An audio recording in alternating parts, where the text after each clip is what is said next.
सुखम ना भुक्तम क्षेते कर्म कल्पकोट सतेरपि।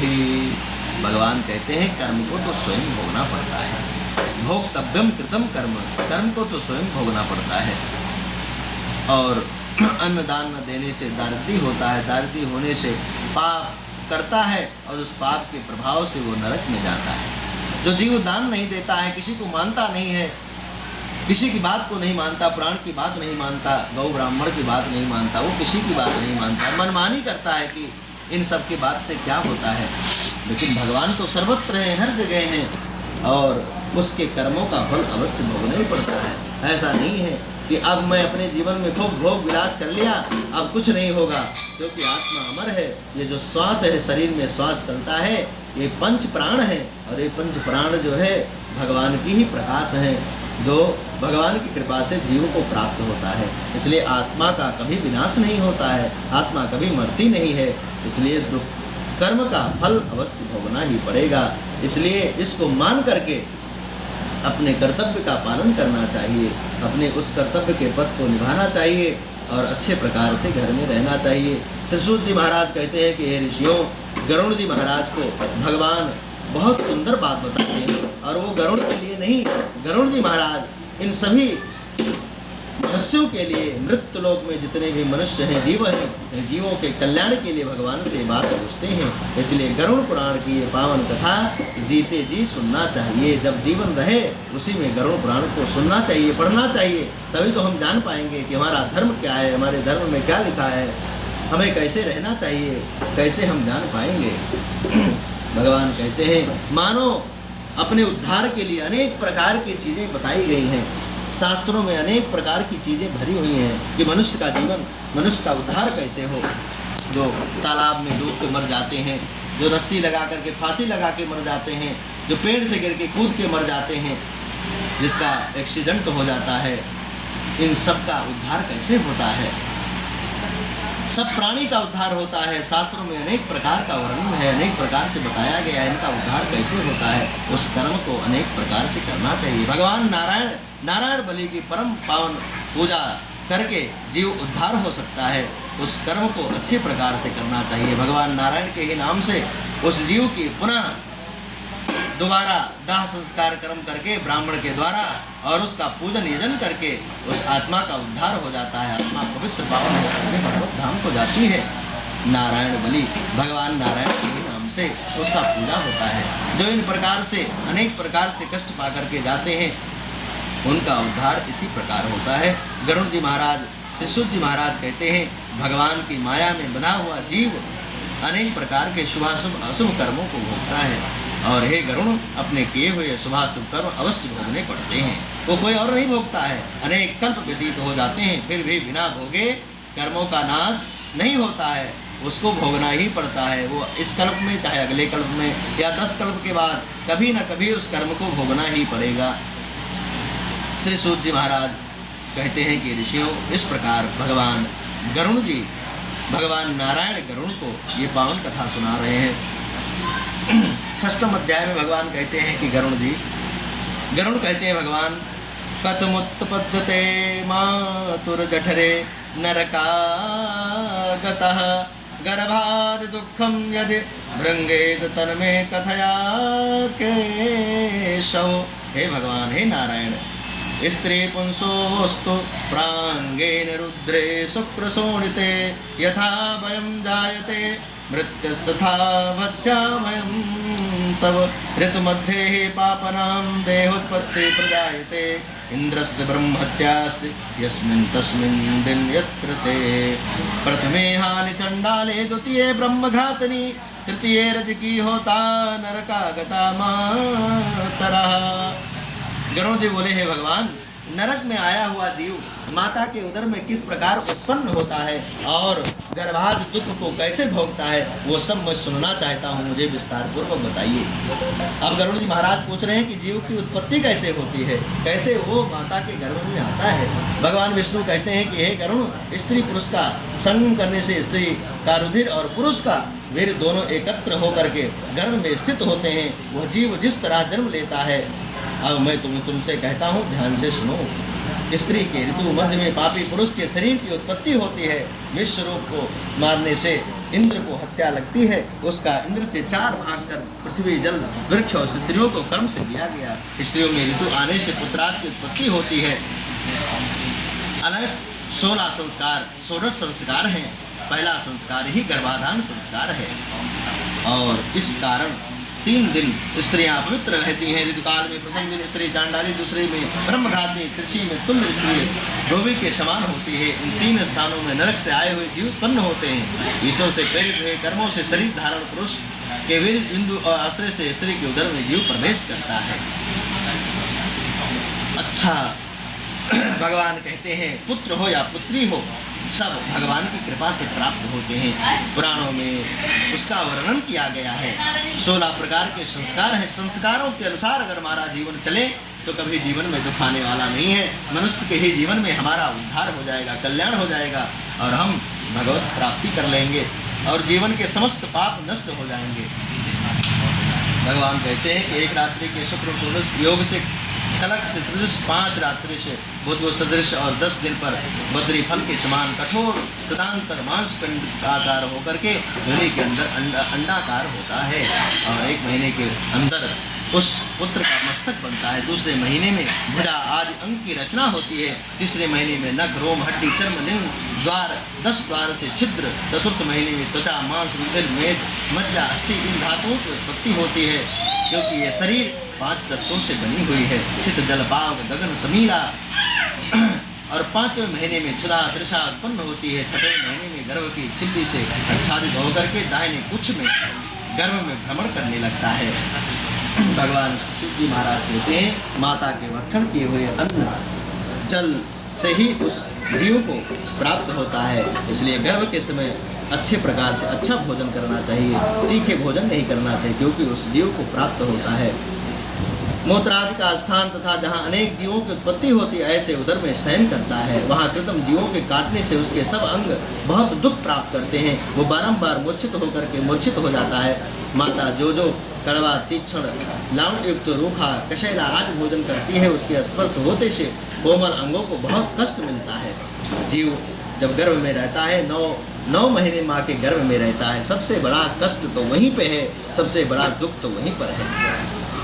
जो माता पिता बाहर आनंद मचा रहे हैं, अंदर बैठा हुआ जीव दुख को भोग रहा है। उसके दुख को कौन समझ सकता है, लेकिन परमात्मा ही उसी गर्भ में आकर के उस जीव को दर्शन देते हैं और कहते हैं देखो हजारों जन्म तुम्हारे हैं, ये तुमने अपने जीवन में कर्म किया है, अब तुम्हें मनुष्य का जीवन प्राप्त होने जा रहा है। अब तुम सोच लो आगे तुम्हें क्या करना है।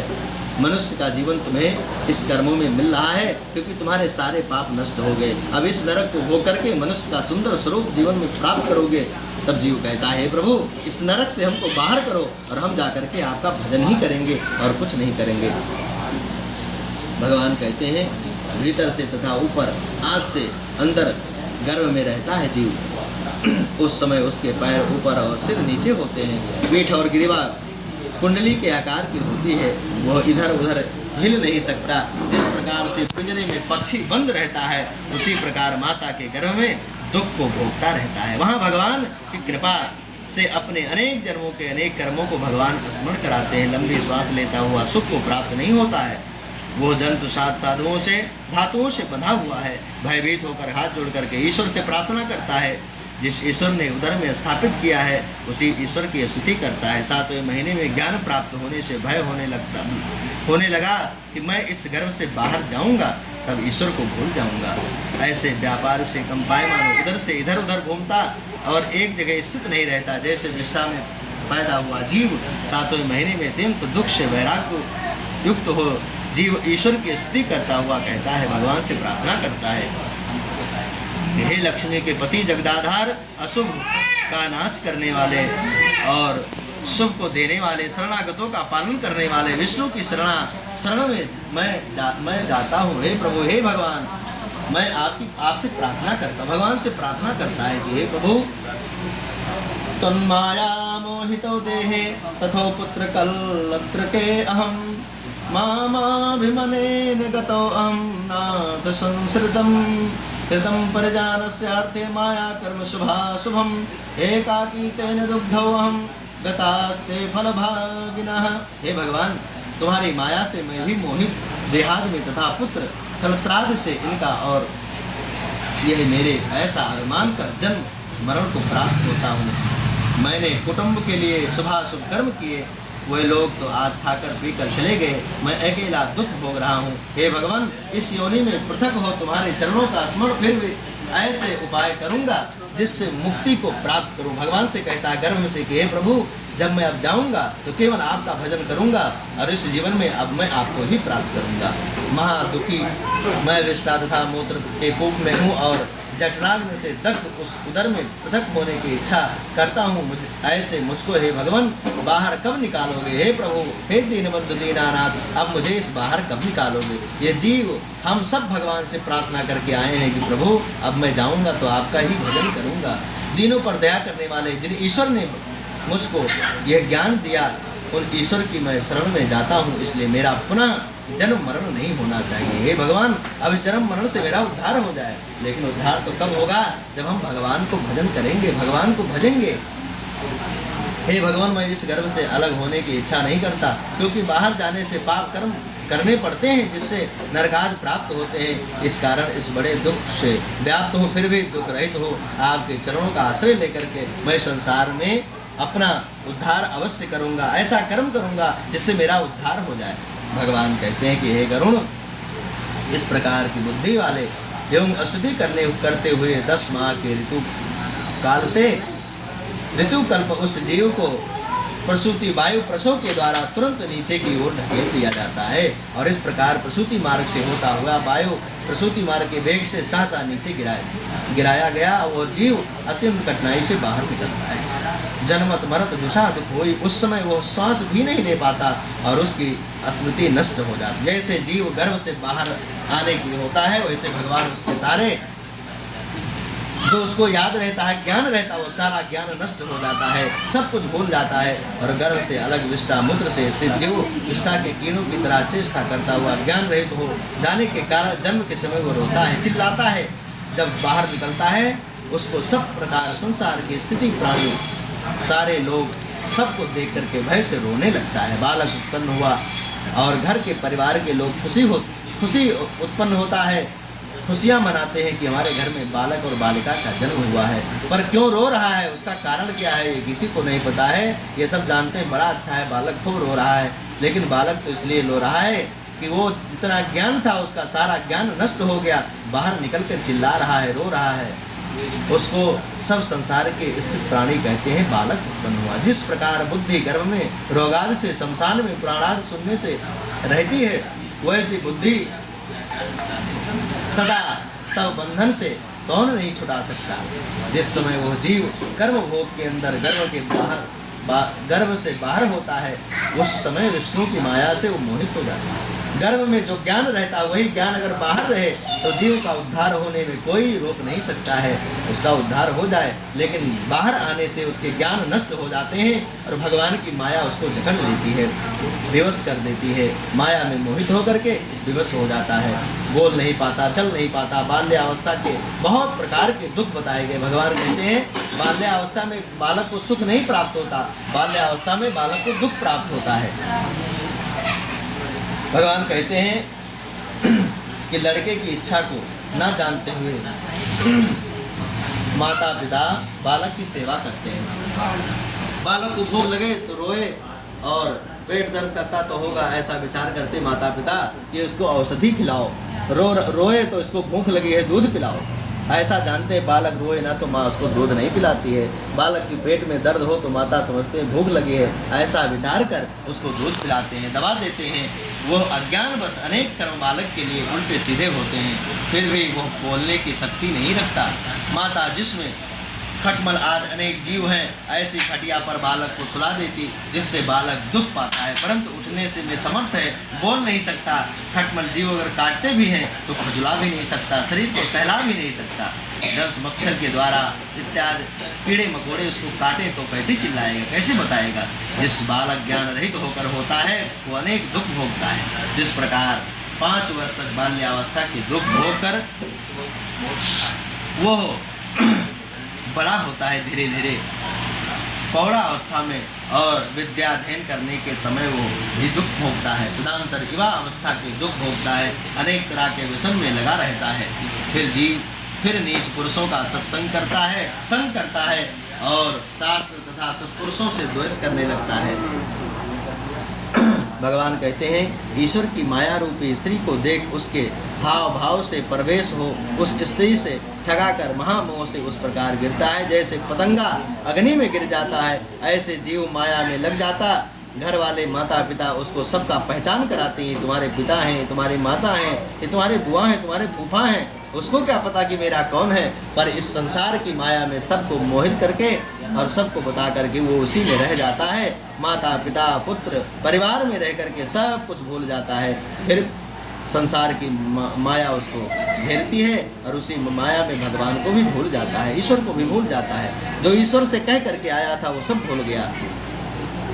ईश्वर की माया रूपी चक्कर में पड़ करके सब भूल गया। मृग हस्ती पतंग भ्रमर आदमीन, ये पांचों क्रमशः इंद्रियों के एक एक विषय शब्द स्पर्श रूप गंध तथा रस में आसक्त होने के कारण मारे जाते हैं। फिर ऐसा विवेकी मनुष्य जो पांचों इंद्रियों से विषय सेवन कर रहा है वह भला क्यों नहीं मारा जाएगा। इंद्रियां तो बनाई गई हैं, जिन इंद्रियों से हमें क्या करना चाहिए। हमारे शरीर में जो भी है, नेत्र हैं, कान हैं, नाक है, इनका सबका उपयोग है कि इनको क्या करना चाहिए। नेत्रों से भगवान का दर्शन करना चाहिए, कानों से भगवान की कथा सुननी चाहिए, पर जीव ये सब कुछ नहीं कर पाता। ये इंद्रियों से विषय का भोग करता है और फिर ये इंद्रियां कष्ट पाती हैं, क्योंकि मनोवांछित कार्य सिद्ध नहीं होने से अज्ञावश क्रोध उत्पन्न होता है। जब जीव का कार्य नहीं पूरा होता है तो उसे क्रोध उत्पन्न होता है तथा चिंता उत्पन्न होती है। इस प्रकार देह के साथ काम क्रोध भी बढ़ते रहते हैं और काम सबसे बड़ा क्रोध और काम यही जीव को भस्म कर देने वाला होता है। इसलिए काम और क्रोध पर हमें अपना नियंत्रण रखना चाहिए। ऐसी कामी पुरुष अपने हित के लिए काम क्रोध अन्य के नाश के लिए दूसरे कामी पुरुष के साथ विरोध करता है, तब वो अन्य बलवान कामी पुरुष से मृत्यु को प्राप्त हो जाता है। जैसे बलिष्ठ हाथी से साधारण हाथी नष्ट हो जाता है, ऐसे मूर्ख पुरुष जो विषय में आसक्त होकर के मनुष्य जीवन का नाश कर देते हैं, इनसे अधिक अन्य कोई पापी नहीं होता है। मनुष्य का जीवन भगवान ने बड़े ही सत्कर्मों के बाद दिया है, तो इस शरीर का कभी नाश नहीं करना चाहिए। ऐसा कर्म करना चाहिए, ऐसे भोजन इत्यादि करना चाहिए जिससे हमारी शरीर पुष्ट हो और अच्छी प्रकार से शरीर का सेवा करनी चाहिए और इंद्रियों को बस में रख करके भगवान का भजन करना चाहिए। फिर ये जीवन ना मिले क्या भरोसा है। अब मिला है तो इसको अच्छी प्रकार से रखना चाहिए। भगवान कहते हैं वो सबसे बड़ा मूर्ख है जो मनुष्य का जीवन पा करके और विषय भोग प्राप्त करके अंत में मर जाता है, शरीर की हत्या कर देता है, वो सबसे बड़ा मूर्ख है। ऐसा मूर्ख जो विषय भोग में आसक्त होकर के मनुष्य जीवन पा करके नाश कर देता है, इससे अधिक अन्य पापी कौन हो सकता है। पशु आदि अनेक योनियां हैं जिसके मध्य से इस कर्म भूमि में मनुष्य तन प्राप्त होता है और उसमें भी ब्राह्मणत्व पाना यह तो अत्यंत दुर्लभ है। भगवान कहते हैं कि गरुण, मनुष्य का जीवन पाना तो ये भी दुर्लभ है भगवान की कृपा से, उससे दुर्लभ है ब्राह्मण का जीवन पाना। ब्राह्मण के कुल में जन्म लेना ये सबसे बड़ा पावन है, सबसे भाग्य से प्राप्त होता है, अत्यंत दुर्लभ है। हे गरुण, ऐसा ब्राह्मण कुछ भी विचार नहीं कर इंद्रियां द्वारा विषय सेवन करते हैं, उस ब्राह्मण के हाथ से आया हुआ अमृत स्वरूप या अवसर प्रसाद से नीचे गिर गया। इसलिए मनुष्य जन्म प्राप्त कर हरि में भक्ति करना ही जन्म की सफलता है। भगवान कहते हैं चारों वर्णों में ब्राह्मण का शरीर पाना ये सबसे परम सौभाग्य की बात है। और ब्राह्मण का शरीर पा करके जो भगवान का यजन भजन नहीं करते, संध्या उपासन नहीं करते, ऐसे ब्राह्मण पतित हो जाते हैं और उनका जीवन नष्ट हो जाता है। जीव युवावस्था में भोगा का सेवन करके वृद्धावस्था में अनेक महाव्याधियों में व्याकुल होकर के बड़ा दुख को प्राप्त होता है। मृत्यु के वशीभूत हो पुनः नरक में गिरता है। नरक में जाना तथा मनुष्य लोक में आना, ऐसे कर्म पास में बंधे हुए पापी को किसी समय भी वैराग्य प्राप्त नहीं होता है। इसलिए अपने कर्मों को शुद्ध करके, और क्योंकि ईश्वर की माया से मोहित ईश्वर तो सब, भगवान की माया तो सबको मोहित कर देती है, लेकिन जो महापुरुष होते हैं, संत होते हैं, भगवान के भक्त होते हैं, वो कभी भगवान की माया में लिप्त नहीं होते हैं, अपने इंद्रियों को वश में रखते हैं और भगवान का भजन करते हैं और अंत में भगवान को प्राप्त कर लेते हैं। गृहस्थ यही जीवन में जीव भगवान को प्राप्त कर लेते हैं। जैसे महाराज दशरथ, जिन्होंने धर्म का पालन करके, जिसके यहाँ भगवान स्वयं अवतरित हो गए, तो वो भी तो गृहस्थ जीवन थे। 3 रानियां जिनके यहाँ थी धर्म का पालन करने वाले, ऐसे महाराज दशरथ के यहाँ भगवान स्वयं ही अंश रूप में अवतार लेकर के प्रकट हो गए।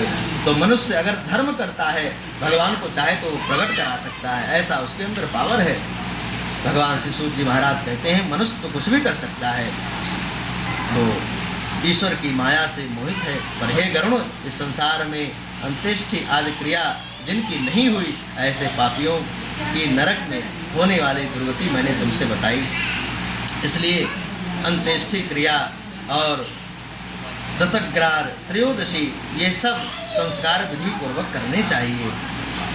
ब्राह्मण भोज करके और गौ ब्राह्मण की सेवा करके अनेक प्रकार से जो दान बताए गए हैं, दान को देना चाहिए, जिससे उस आत्मा को पुण्य प्राप्त होता है और आत्मा की जो है दुर्गति नहीं होती है, आत्मा की सुगति होती है, आत्मा भगवान को प्राप्त करती है।